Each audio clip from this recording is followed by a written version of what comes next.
Welcome, welcome. We're back again. I have my glasses on. Blessed Sabbath. Today's Saturday. This is when I'm doing this. We're gonna continue on with part two of Nanny and the Maroons, right? And we're reading now on the military tactics that were used in order to, defeat the British Army. Mhm. The Windward Maroons succeeded against a much superior and better armed enemy. One of their advantages over the British was their long range communications capability. They pioneered the use of a cow horn called an abeng. This horn with a hole drilled in one end was used for long range communications. Its signals allowed Maroon lookouts to communicate over great distances, and they were not understood by the British, who had no similar communications capability. And what is an abeng? An abeng is the Jamaican Maroons, the African experience, Kingston in Randall. Okay. Nanny's Asafo warriors. Okay. So Nanny had Asafo warriors. Nanny's troops were masters of camouflage. The soldiers were so proficient at disguising their location that the British would circulate tales of trees in the forest becoming alive and culling one's heads off. Besides the physical aspects of camouflage, the Maroons became experts in slowing their breathing so as not to reveal their presence to someone in their vicinity. The Maroons also developed ways of creating stealthy fires that were not readily visible. So the, the Maroon people at that time, they had a lot of tactics, and they used the mastery of camouflaging, that they could make themselves look like trees and so forth and do all kinds of stuff in order to defeat the British. And it just goes to show you how smart these Jamaican people were. The Windward Maroons were innovators in guerrilla warfare. They used surprise, the knowledge of the terrain, and cleverly chosen positions in their fight against the British. Their village was located in rugged territory with only one way in. That one way in was a narrow path that was only wide enough for one person. Soldiers trying to attack a raid in a single file were easily ambushed. To heighten the enemy's fear, Nanny's forces never killed all of the attacking forces. She would always allow a remnant to live, to return to base, to relay the story and honor and horror of the encounter. Now, there was a treaty, right? And this treaty was representative of the Maroons now getting their lands allocated, right? When the British signed the treaty with Kujoe in 1739, this success allowed them to offer a less favorable treaty to the Windward Maroons. Representatives of the British governor in Jamaica signed a treaty with the Windward Maroons in 1740 between the colonial authorities and Kwahu, who later became one of the leaders of Crawford's Town. This treaty between the colonial authorities and Kwahu's Maroons made no mention of how much land would be allocated to Crawfordstown. As a result, a number of disputes occurred between planters and the Maroons of Crawfordstown and later the succeeding towns of Charlestown and Scots Hall. In response, the Assembly of Jamaica often tried to resolve the land disputes in favor of the Maroons in order to keep the peace.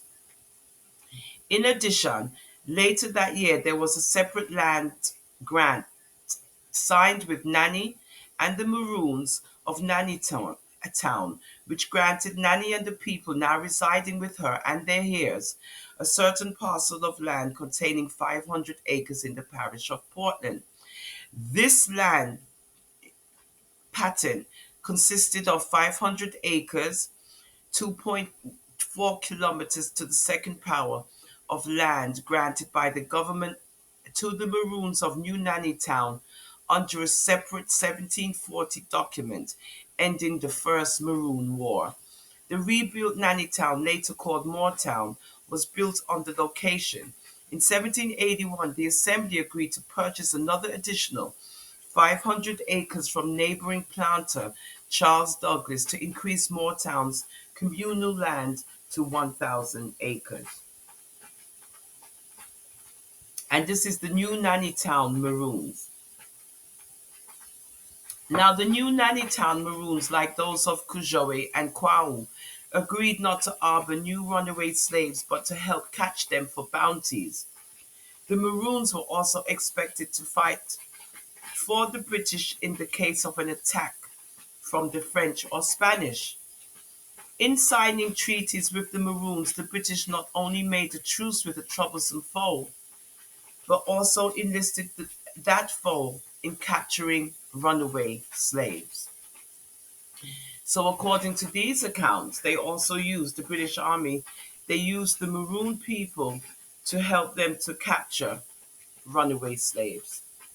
The colonial authorities initially recognized two Maroon towns, Crawford Town and Kujoe's Town, later to be renamed Trelawney Town. Eventually, there were five Maroon towns in the 18th century: Accompong Town, Trelawney Town, Charlestown, Scots Hall, and Nanny Town, later Moortown, living under their own chiefs with a British supervisor in each town. In exchange, they agreed not to harbor new runaway slaves, but to help catch them for bounties.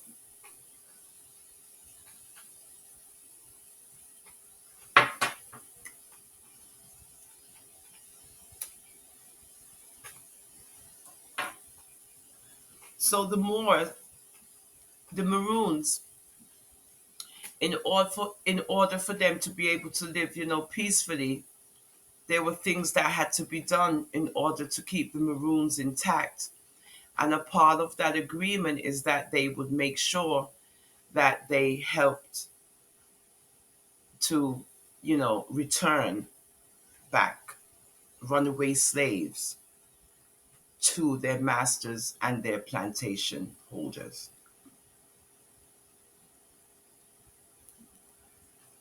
New Nannytown was renamed Moortown, possibly in 1760, after the governor, Sir Henry Moore, first baronet, during Tacky's War, which the Maroons helped to suppress. The first official reference to Moortown in the colonial records was in 1760.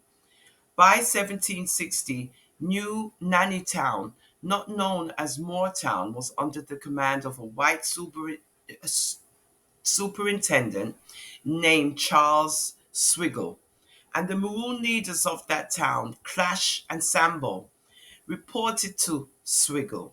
When the superintendent commanded their forces against slave rebels in Tacky's War, it is possible that Nanny already died by this time. Oh God, I've lost it. Where is it?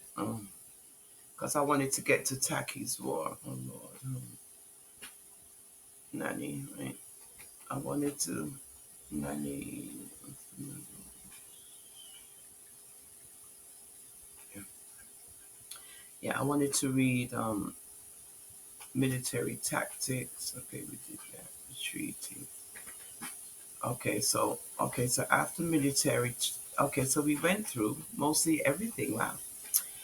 So we went through military tax, and then we went through the treaty. Okay, Moortown and Taki's War. Okay, we read that. Wow, we read that. Okay, so now we're gonna read a spiritual woman. Now we're gonna read about her spirituality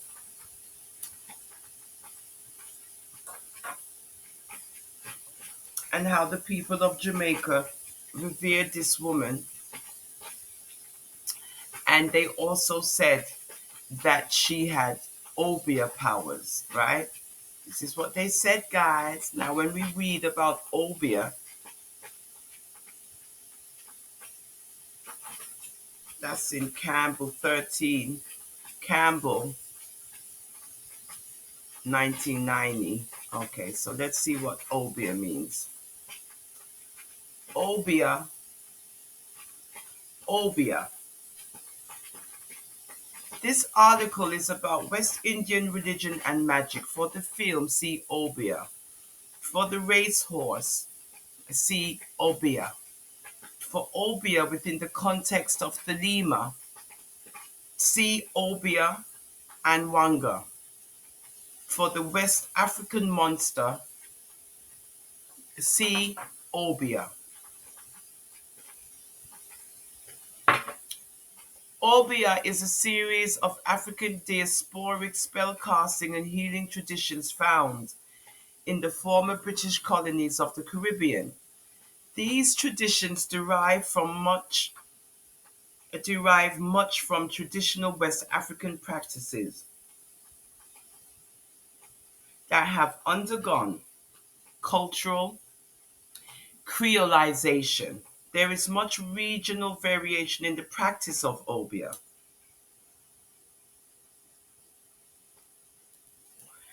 which is followed by practitioners called Obia man and Obia woman.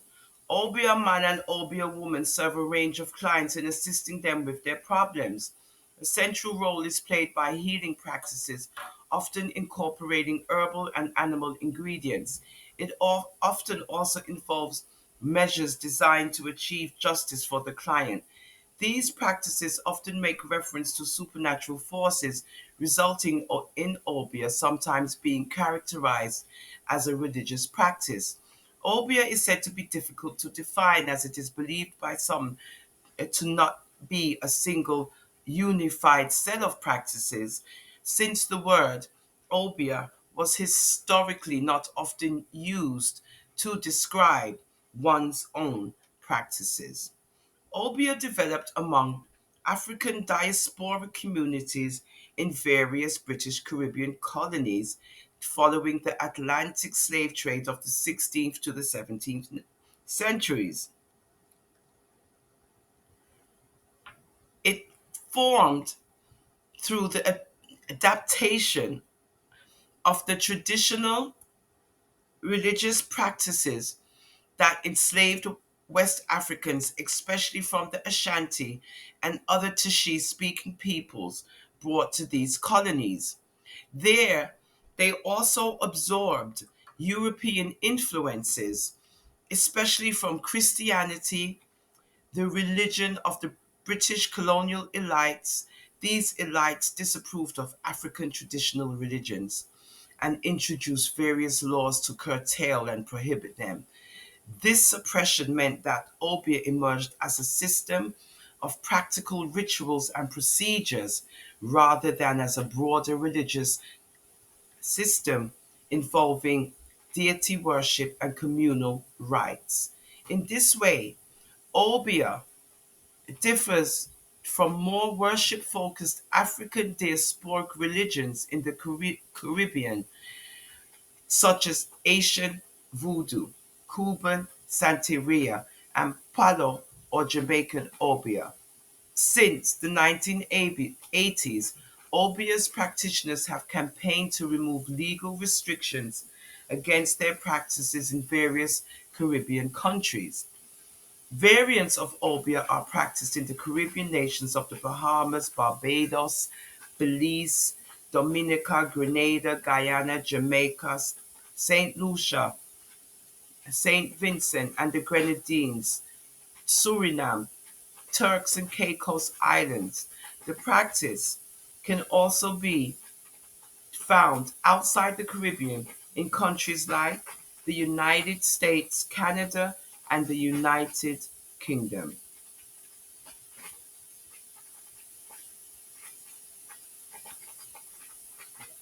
As we read about the practices of Obia when it comes to being a spiritual woman, and her name is Nanny of the Maroons.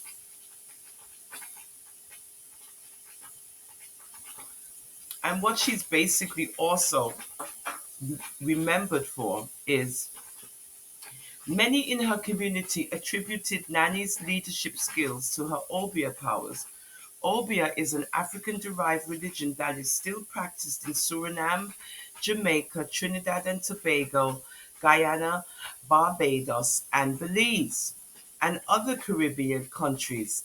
It is associated with both good and bad magic, charms, luck, and with mysticism in general. In some Caribbean nations, aspects of Obeah have survived through synthesis with Christian symbolism and practice introduced by European colonials and slave owners. According to Maroon oral history, Nanny's success in defending her people against the colonial forces was often attributed to her mysterious supernatural powers. According to legend, Nanny had magical powers and could catch bullets and then redirect them back at the people who shot at her. Another another Maroon legend claims that if any straight-haired white man goes to the original Nanny town, he is immediately struck dead.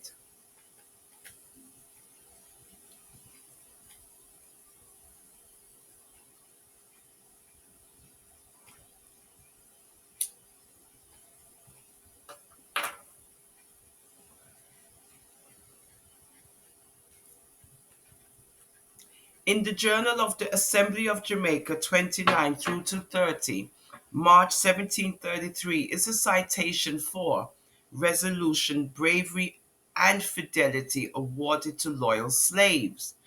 Under the command of Captain Sambo, namely William Cuffy, who was rewarded for having fought the Maroons in the First Maroon War, and who is called a very good party Negro, having killed Nanny the rebel's old Obeah woman.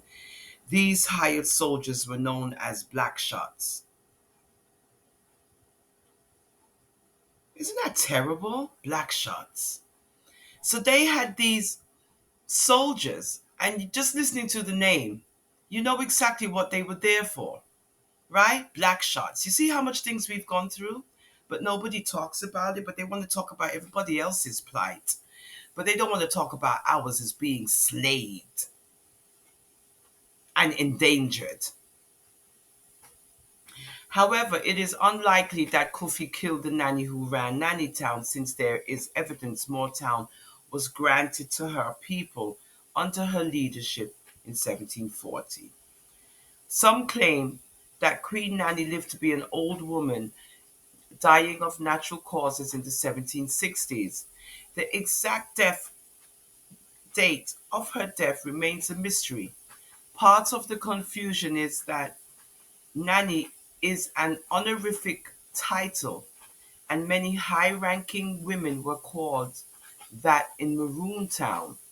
However, the Maroons are adamant that there was only one Queen Nanny.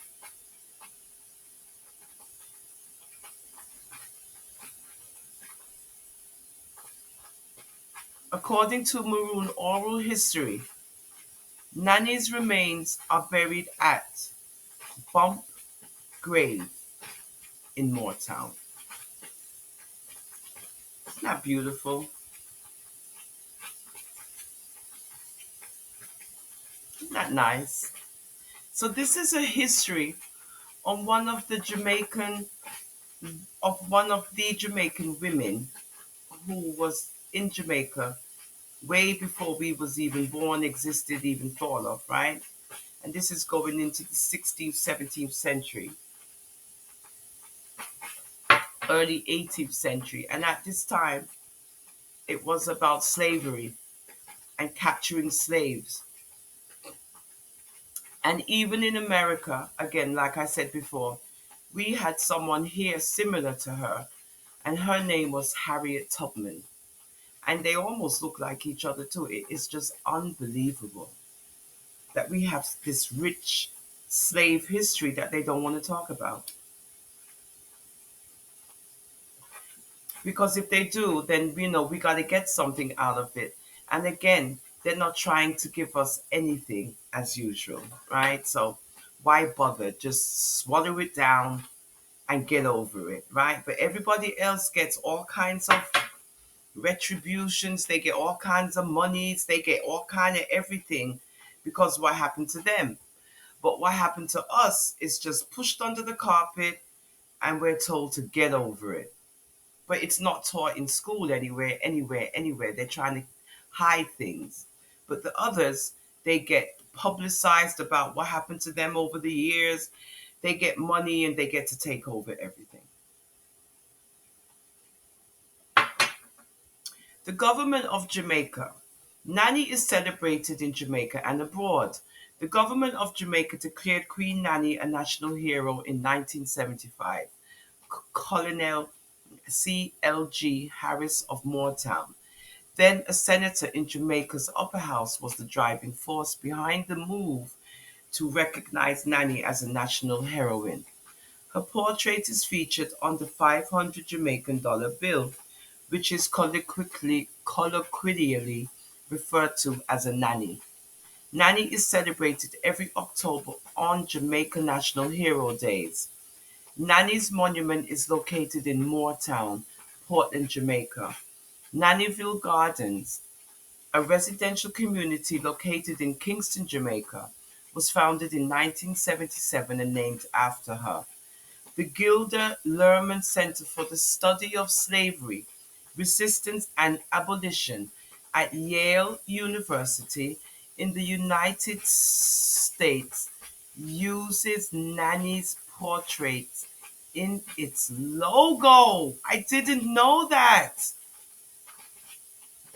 The center sponsors research and conferences on slavery in the Americas. Wow, I didn't know that. Can you imagine? Here in America, in one of the most famous and the biggest universities other than Harvard is Yale University, and her portrait is their logo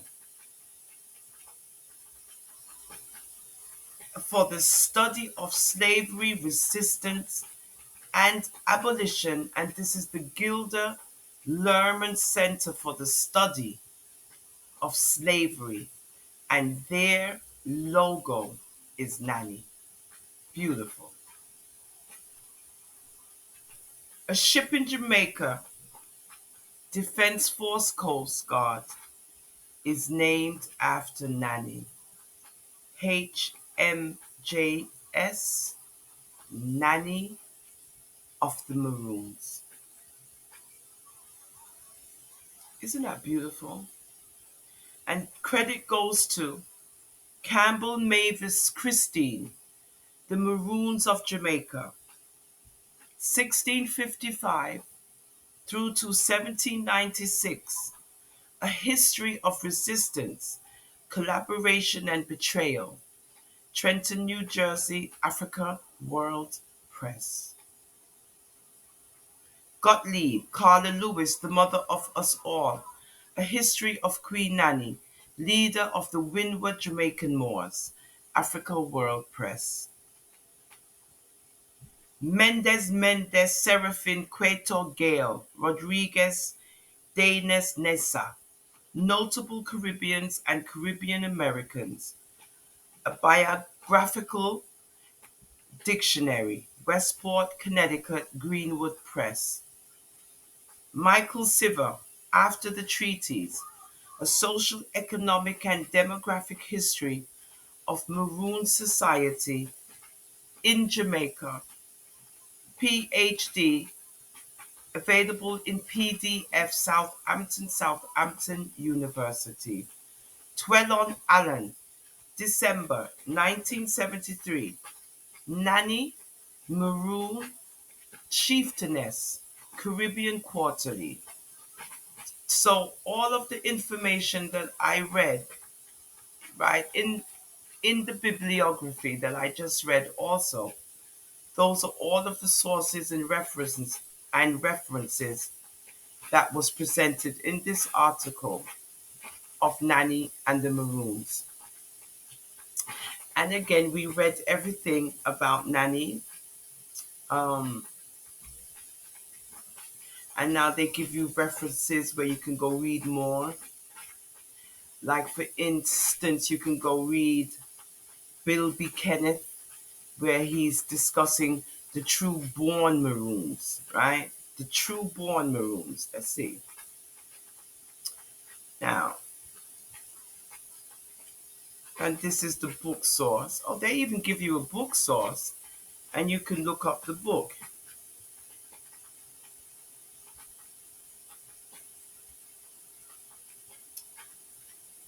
And then it directs you to Google Books. Then it directs you where you can go get it. You can get it on, Goodreads. Oh, so they give you all these links where you can find this information. It's unbelievable. And then it has a catalog. It's really good. So Goodreads, so you go look up now. So now you can go put in again, I suppose, Nanny.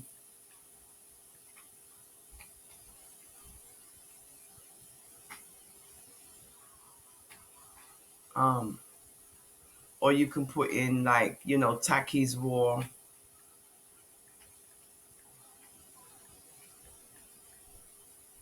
Yeah, Taki's War. And then when you go into Taki's War, it goes into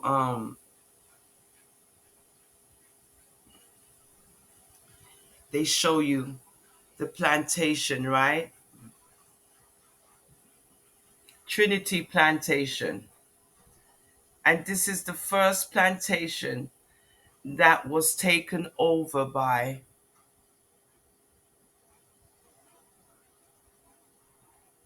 the Jamaicans, right?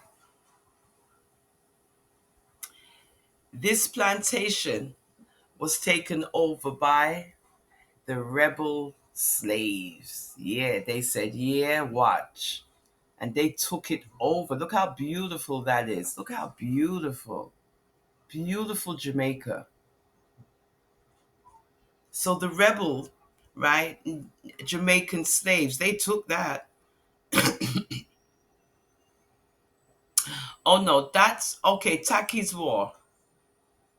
Well, this is part of the slave revolts in North America, but this is the colony of Jamaica.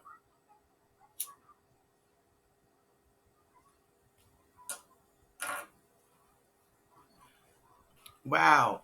And Taki's War, Taki's Revolt, or Taki's rebellion was a widespread fight for their freedom by enslaved people, referred to as a slave rebellion by the enslavers in the British colony of Jamaica in the 1760s, led by Akan people, then referred to as Coromantee, but originally from around Cromancy in the central region of Ghana, and Akiem. It was loosely led by a Fanti royal and warlord called Taki, Tui Taki in eastern Jamaica, and